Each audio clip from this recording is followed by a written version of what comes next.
Would Sora no Woto count as No, show? no, it wouldn't. It's pretty serious.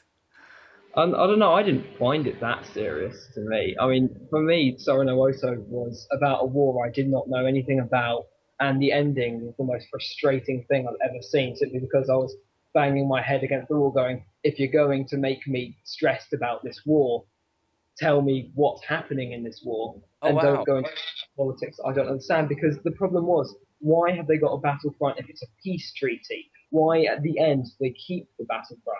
Why are like, there's all these stupid questions which after looking into it I was like, okay, I can answer these quite easily, but just watching it once through I was just like, I'm sorry, this is frustrating me horribly because I don't care about sets. I don't care about any of this whatsoever. And it was that which made me really. I mean, I know that it isn't shojo, but for me, it was just like because I couldn't at all care about what was there, I ignored it, and hence I just was left with all this kind of really kiddie stuff about waiting for the phone or whatever, and it Yeah. was just. Yeah. And for me, that because we're currently working on an award thing, two, which is the awards of the last 2 years, so 2009 to 2010, all in one big award show that we're doing. And Okay. Sora no Oto is one of the animes that I put on the list for uh, best starts, most head pounding endings. Hmm. Um, and spoilers for anyone there, at the moment, Angel Beats is on that list. I'm telling you now, I am despising it at the moment.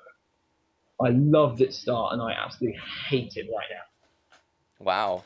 Can I comment a bit on these things? Because Sora no now. Oto, I have to say, I have the exact opposite opinion. I loved the ending, and I loved the serious moments so much of that series. I despised how much fluff they put in that series, and I wish that it had stuck to the more serious elements. So, Oh, the to problem is, for me, if it stayed all serious, then I'd be all right with that. If yeah, it stayed all, but like, you came into it believing that it would be a Lucky Star, a K-On! Type series, is what you're saying. no, I kind of came into it impartially, and it gave me this impression like, well, it's going to be light-hearted, and it Yeah. really reminded me of Kiki's Delivery Service. Okay. The there was a really big reminder of that for me, and I was like, wow, well, I mean, Kiki's Delivery Service had like seriousness, but it was like put in gradually in very small segments, like you know, just gradual adjustment. And what annoyed me about this was also its attempt at plot twists, like firing the gunshot and the gunshot missing, and then her just about hearing the horn, and how they why didn't they just ride closer if they wanted to hear the peace horn, and just at the ending everything being clean and fine. Really, I can't. I really despise it. Wow. I do understand exactly what you're saying. I'm surprised because I was just waiting for those parts, and I was so happy when I finally got those parts in the series, and those are the only reasons I would ever recommend the series. That message. I love those messages of history will inevitably repeat itself. I do like those themes, and there's one episode which is my favourite still, which is one of the dark ones, and it's one in which we see the captain's past and how Definitely. That is total agreement there. That's by far my favorite episode. everyone dies in front of her eyes, and I just thought, actually, I know it sounds horrible, but I want to see this peace resolution done after, like maybe everyone dies in front of the main character eyes. I want to see what Hmm. happens to her. I want to see her actually really struggle emotionally. I really don't like the direction that Sora no Oto took, and it was that for me that so disappointed me that I really thought they could have stretched out the serious moments, and there was a way to blend them in with those lovey-dovey moments. Like we could see, because I always believe that you have to have at least one happy moment with the characters, so then you have a high point, that Yeah. so the character is likable, and then it's so much better when they put down the low points.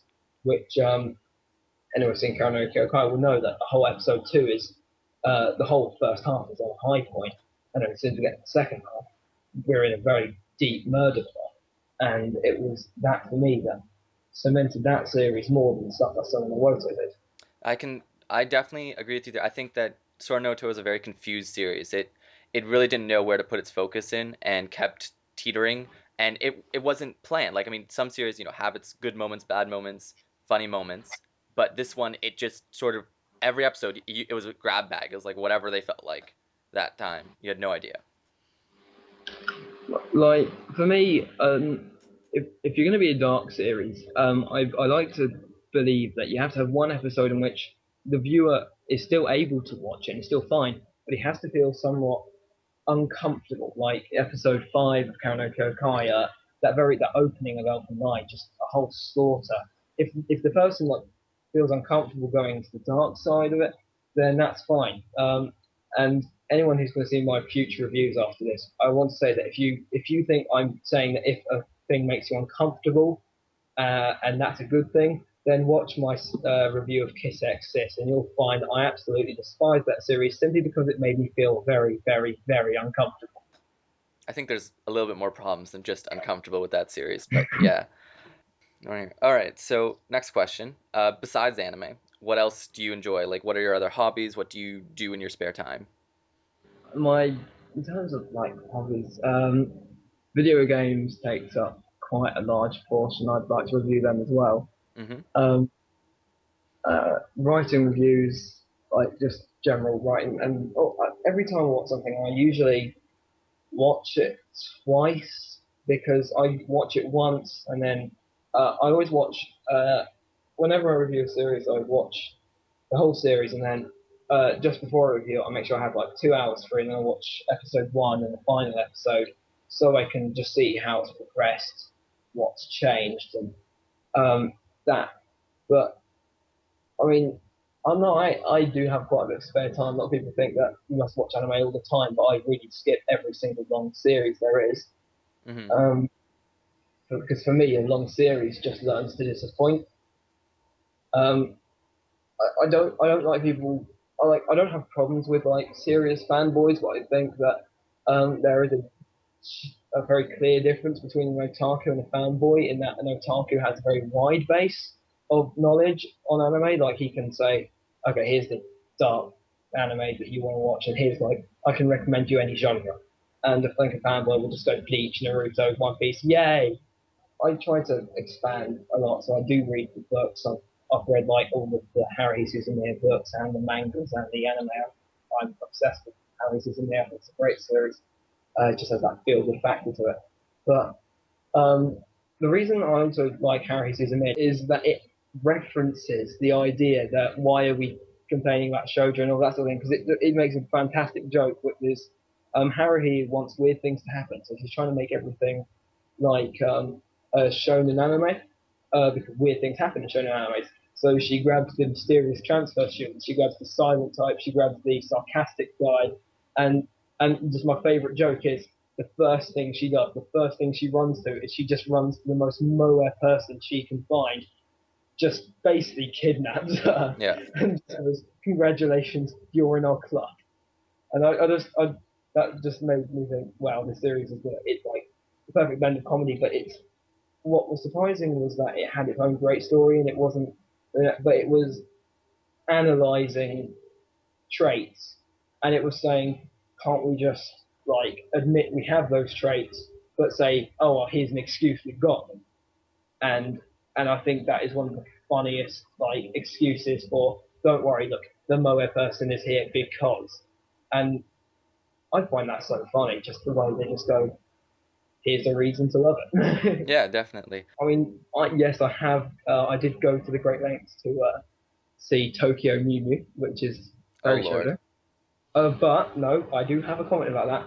But anyone who thinks that Tokyo Mew Mew is Mew Mew Power, oh, you are joking. Okay, 4 Kids are the devil. Well, actually, wait, is it Leo Burnett and 4 Kids who are the devil? Anyone who's seen Pokemon will probably get that joke. Leo Burnett and 4 Kids are the devil. But Tokyo Mew Mew and Mew Mew Power, and this comes to my next point about dubbing companies. But 4 Kids need to be stopped.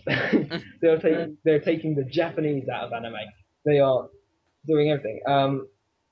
In our age, but not only are the dubbing terrible and their editing's so heavy, but I'm guessing Have you seen Mew Mew Power and then watched the same episode of Tokyo Mew Mew? I have never watched either of those shows. Okay, I did this as a joke, but because Ashlink's our manga reviewer told me to. But I decided to watch an episode of Mew Mew Power, the first episode.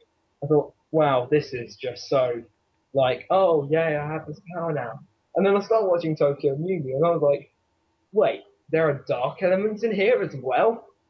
And I was very shocked to watch Tokyo Mew Mew and go, actually, there are like some bits that only adults will get, and and some people were quite confused about with 4Kids why they dropped Mew Mew Power even though how popular it was after series one, and the reason is because series two starts with a death,